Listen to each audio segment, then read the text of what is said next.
What's up, YouTube? So says the leader talking. We interrupt your regularly scheduled programming for the following excerpt reading. As you know, I gave a heads up on what I was going to be reading from next. It's going to be this book, Maia's Awakening. It's part one of a four-part series called the Quest for... No, it's not Quest for the Final Four. It's the Silver Quest. So, let's begin.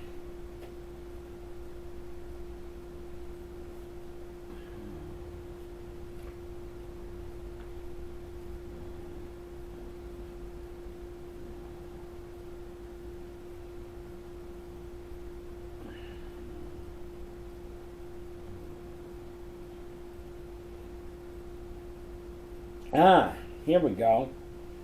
This is a scene where the dragon warriors detect an alien anomaly coming into their atmosphere. I wanted to give you a heads up. There are spoilers ahead, so be ready.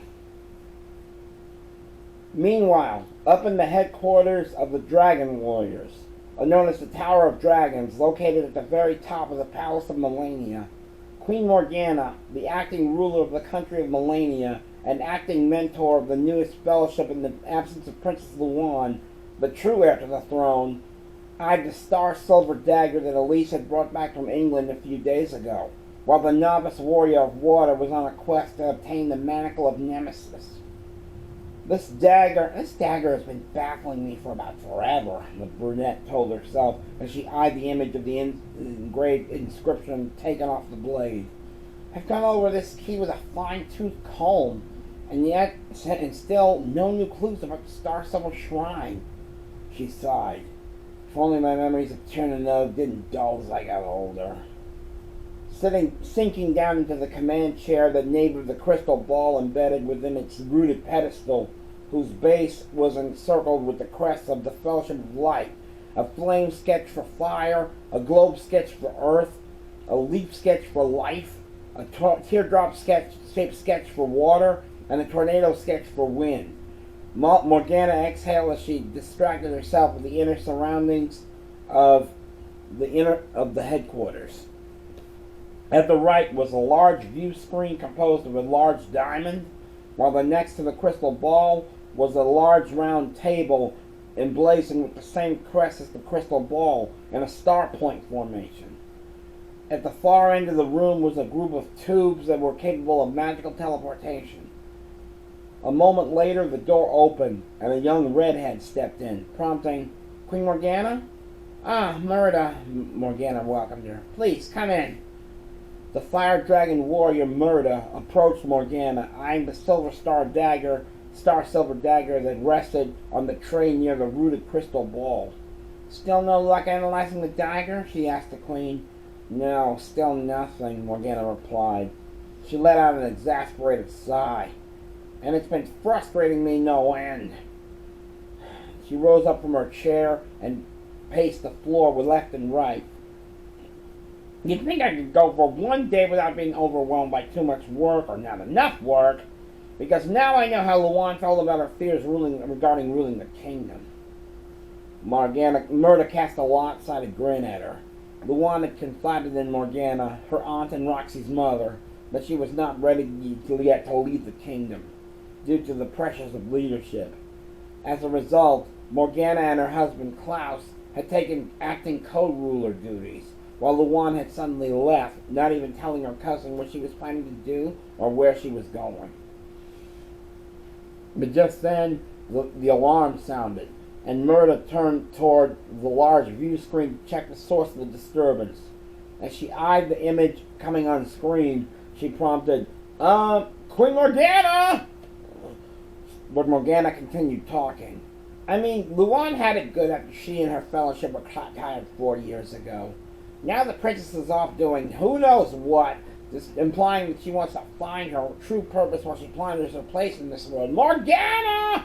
Murda prompted again, her voice raised a little.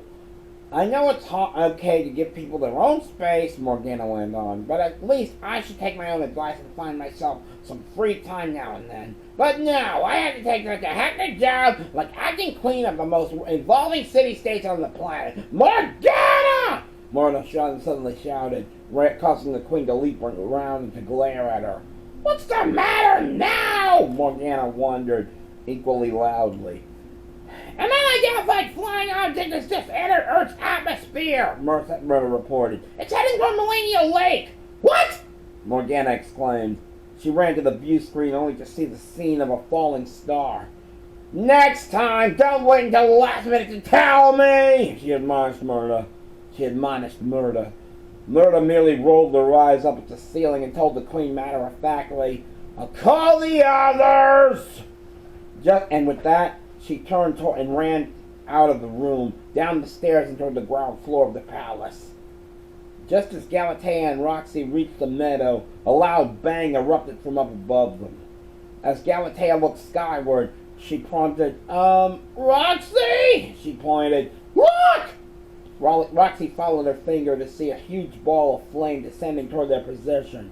What the? Roxy exclaimed, and she and Galatea dove into the grass as the fireball whizzed past them, grazing both of them with just a fraction of its intense heat. We're lucky we only got singed, Galatea remarked. Yeah, but we gotta move, Roxy reminded her. That meteor's headed toward Millennial Lake, and if it crashes... You're right, Galatea injected. People can be hurt due to the aftershock. We better escalate. Right, Roxy agreed and raised her wrist to reveal the green-colored bracelet, marked by a silver star charm highlighted by a matching small green emerald. Ready? Ready, Galatea responded, holding up her own power bracelet, similar to Roxy's but yellow in color, with the same color jewel embedded within its star ornament. The twosome struck the familiar pose of holding their left arms upright, thrusting their right arms outward, and touching the jewels embedded within them as they shouted, Enter the dragon! Galatea raised her bracelet and released a bolt of lightning, which swirled around her and sent her twirling into the air. She landed a moment later to reveal a loose-fitting knee-length skirt of cream color, complete with golden sandals that contrasted nicely with her main outfit. A moment later, cream-colored wings sprouted from her back as the green leaf sketch of Crest of Life appeared itself on the front of her top.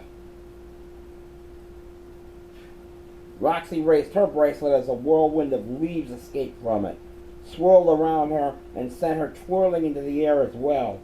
Landing her back on the ground a moment later, she revealed an outfit consisting of a sparkling neon green top that came off her left shoulder, a pair of matching shorts that left a slightly exposed midriff, and a pair of knee-high neon green boots. A moment passed, and neon green gossamer wings inset with brown sprouted from her shoulder blades, while the globe-sketched crest of Earth manifested itself on the front of her green top. Come on, let's go, Roxy told Galatea, and the twosome fluttered their wings and flew toward the lake. However, little did the twosome know that they had an unexpected eavesdropper, and now, as she stepped out from behind the covering that concealed her winged form as part of the trunk of a nearby tree, the figure that revealed herself sported lavender hair pulled up into a ponytail. She wore a tiger print form-fitting top of lavender and blue stripes and a pair of medium violet pants. Arm-length handless gloves adorned her wrists, while purple satin pumps adorned her feet. This was Sally, the first lieutenant of Queen Mitzi, who was the ruler of the underworld and chief executive operator of Alucarding Industries on the surface world. She had been sent to spy on the Dragon Warriors, who had become their enemies and rivals in locating the relics of darkness. Now where could those dragon dodos be hurrying off to, she found herself thinking. She exhaled inwardly and decided, better tell them and find out. And with that, she fluttered her own wings and took to the air, keeping to the treetops as she flew, so as not to be noticed by her enemies. So as you can see, they have, so as you can see, the dragon warriors and their enemies and rivals are about to discover a new quest that will lead them on a journey to find new magical objects. Just letting you know. Let's continue.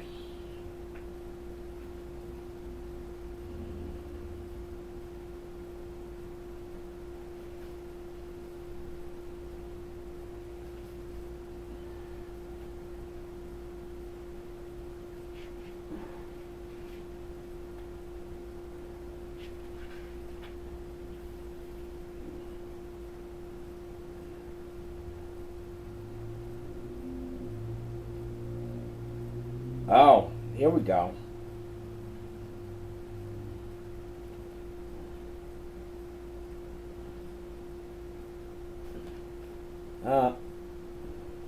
Wait.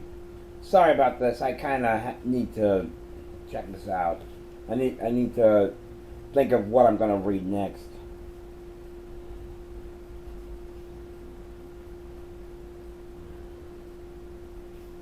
Ah.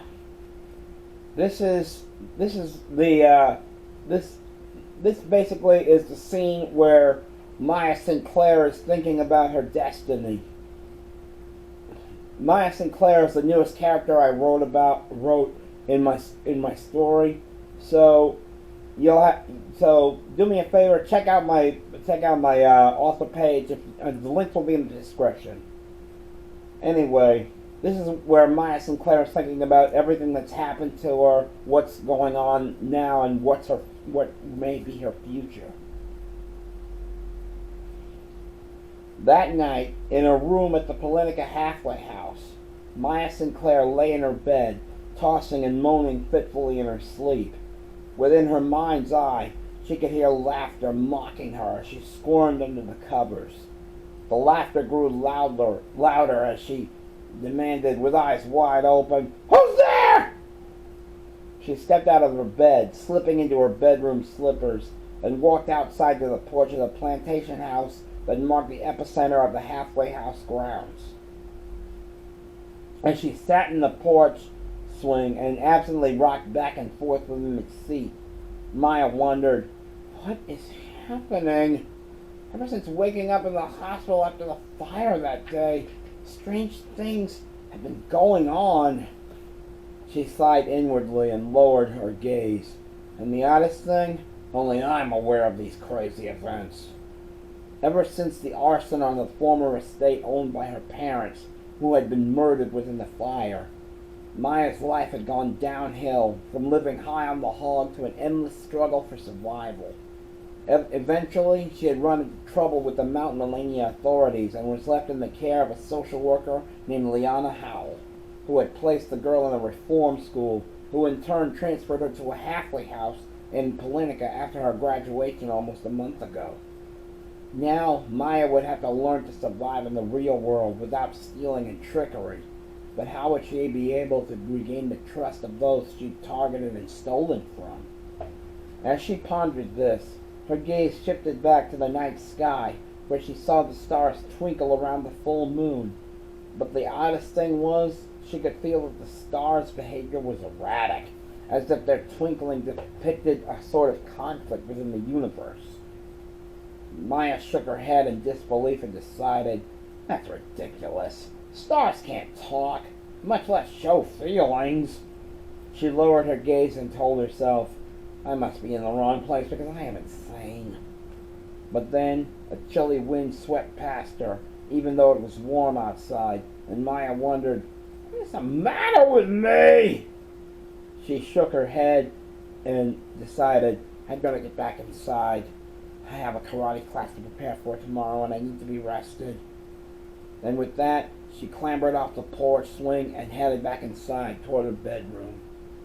The next morning, it was cool and rainy, so the girls were practicing in the practice room at the youth center called Tective Cyberspace, practicing simple katas involving punches and kicks. As Roxy thrust a palm heel into the air, she couldn't help thinking about everything that happened to change her life drastically. I'm hoping that Sibylla girl is okay, she thought. Her eyesight may not return for a few days, and even so, now we have 2 quests to complete. She ducked a karate chop from Murda and wrung it to herself. How did Haveri and her fellowship do it? Divide time between being normal people and superheroes. Just then there was a knock at the door into the training room, and Murda went to open it, only to stare into the face of an unknown redhead, equipped with a thin cane in her left hand.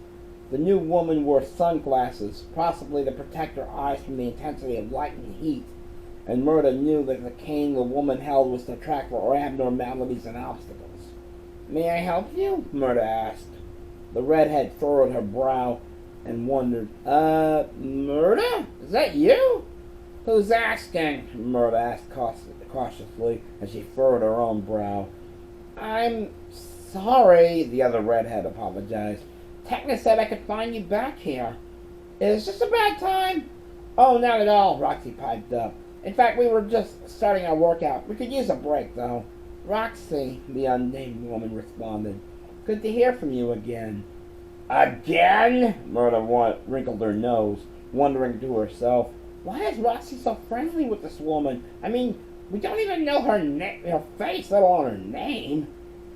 But then, Murda decided to take a leap of faith and whispered in one name as a question. Lady Sibylla? The woman nodded. I was wondering when you'd figure it out, she praised Murda as she stepped into the room. But in this form, I'm known as Sabrina, so try to remember. Okay, Sabrina, Murda responded. Would you like to sit down? I can show you to the cushions. Don't worry, Sabrina told her. I can find it. But while she made her way toward the cushions, she suddenly stopped short. What is it, Sabrina? Galatea asked. I sensed something, Sabrina told her. It was faint, but I definitely sensed magic. Where? Galatea wondered. Behind us, Sabrina reported. Roxy turned toward the din within the main hall of the youth center, only to meet the eyes of a young boy with bright orange blonde hair. The newcomer sported a blue cap and wire-rimmed glasses while wearing a blue vest over a white shirt. Oh, hello, she greeted him. May I help you? Yeah, I was looking for Techna, the boy replied. I was hoping you could help me find her. I'm supposed to start work here today. Oh, sure, Roxy confirmed. Follow me. I think I know where she is. Thanks, said the blonde boy, and Roxy led him away from the practice room. Murda chuckled to herself as she watched the twosomes retreating backs. Seems Roxy may have found a new crush, she remarked. Don't be so sure, Sabrina warned. I sensed something else from that boy. What? Galatea wondered. The darkness within him, suppressed by a pinpoint of light, Sabrina explained. But fear not. Once the darkness is released, new light will aid in battle, and the darkness will turn back to light. What? Elise wondered as she realized that was exactly like the vision quest we'd had when this whole Dragon Warrior business started. But before they even became Dragon Warriors, Elise had witnessed a vision quest ceremony where Murda related a prophecy involving 3 signs. The first sign, the shadow will find a new light, came to pass when Chimera, the mysterious blue-haired girl, came through a portal of some kind and landed, quite literally, in their laps. Chimera had partial amnesia when she showed up, and she knew nothing besides her name and the name of Princess Luan. She wore the Dragon Shadow Cross, which opened a portal into the Temple of the Dragon Warriors, where she and her new friends received their escalation powers.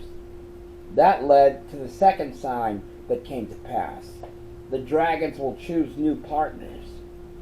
As such, these 5 girls became the newest Fellowship of Light, the Dragon Warriors. However, they would need to learn to use their powers to stop the third sign from coming to pass. If 7 become 1, all will be undone. This sign, the girls learned, heralded in the return of the Lord of Darkness, Night Shroud, and his quest to complete himself again by obtaining the 7 relics of darkness. So far they had purified 3 of them, the mask of the Dark Dragon, the manacle of Nemesis, and the gauntlet of Isis. However, since the revelation of the gauntlet, no other relics had been revealed themselves or been activated, and Elise was feeling uneasy about the lull in the search. And now, Elise told herself, it seems our quest for the relics will overlay itself onto a new quest, to empower the star silver key my sister Alicia found back in England. She sighed inwardly. I just hope we can figure out Sabrina's riddle before it's too late. So as you can see, they have two quests to complete. One is to find the relics of darkness and purify them. The other one is to empower the star silver key and find the star silver shrine. But how are they going to do it, I wonder? You should wonder that too. Now let's continue.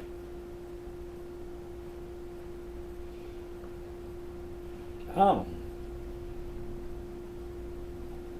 This scene is where Maia suddenly enters a dream world and meets a few unknown characters, unknown to her anyway.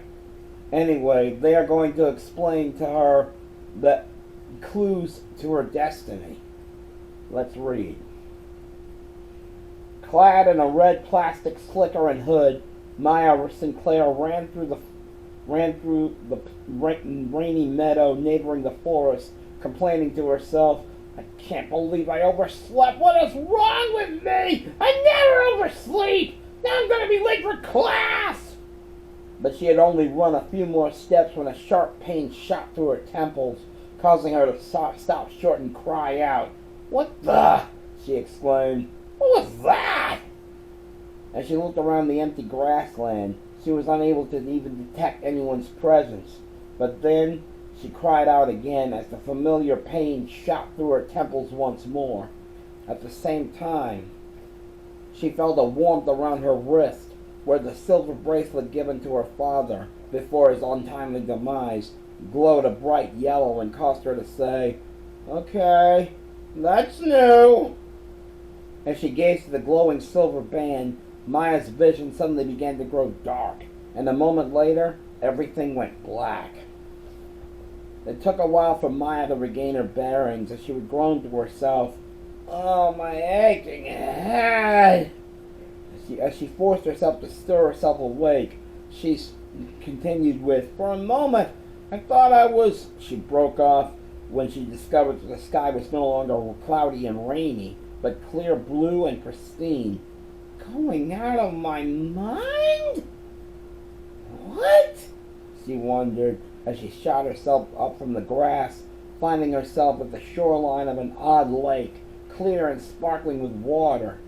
Where am I? Just then, she heard an unfamiliar voice call her name softly. Maia. Huh? Maia wondered, whirling around, checking the shoreline and her surroundings. Who's that?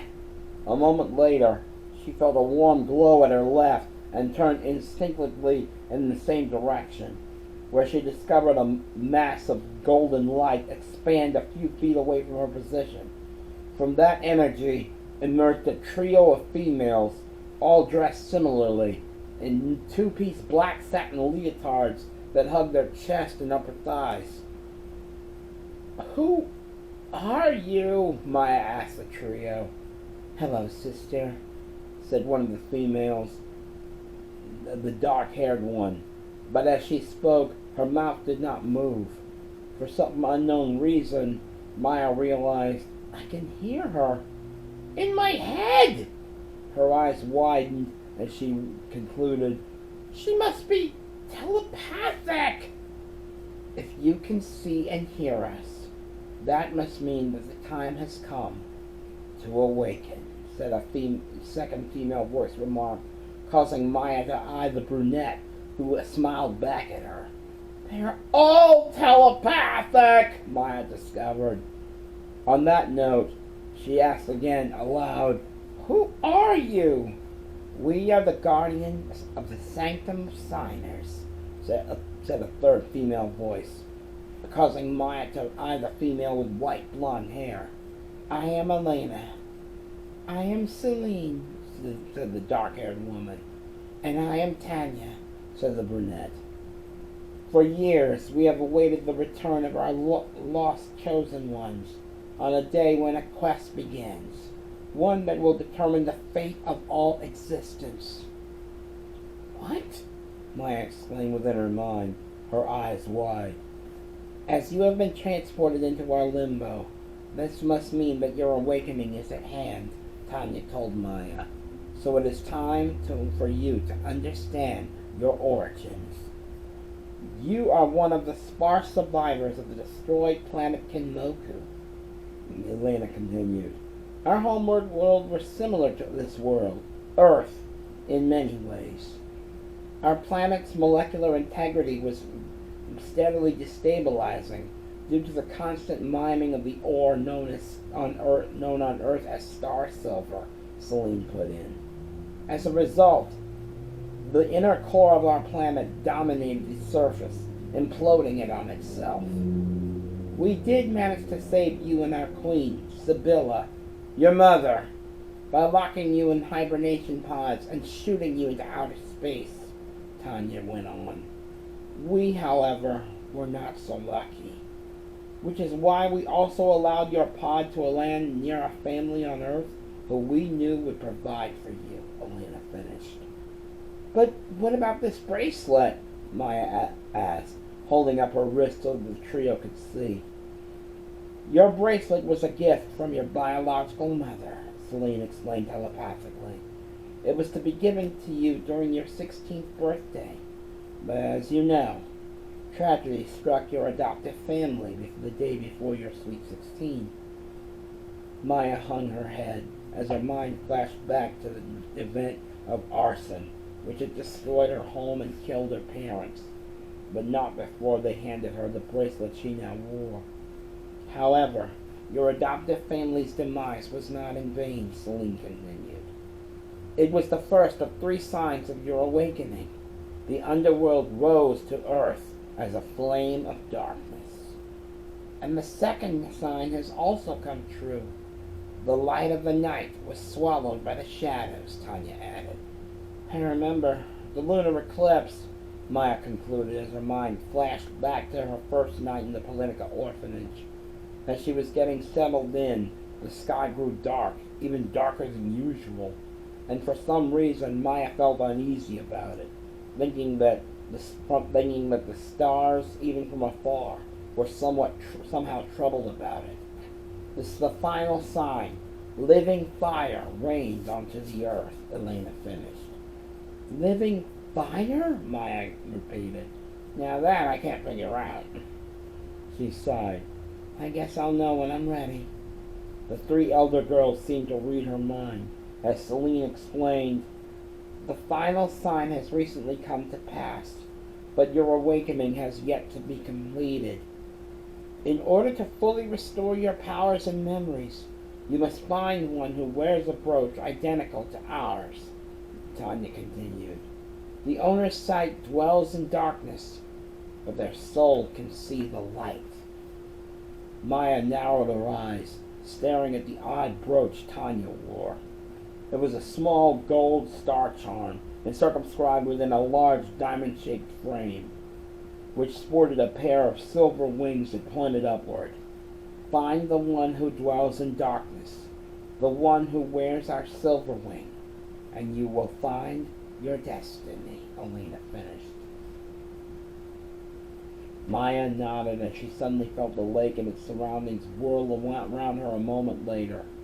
Then all at once, her vision went black again. So, as you can see, Maia, this is why it's called Maia's Awakening, because Maia has yet to awaken. But what will happen when she does awaken? You'll have to read my book to find out. You'll have to read my book to find out. Just follow the links in the description, and you'll be led to my book series and my author page. If you like what you see here, like, share, and comment. And if you haven't already, please subscribe, because I could really use more subscriptions on my channel. And also share this video with everyone, with all your friends. This is So Says the Leader, signing off. Peace out.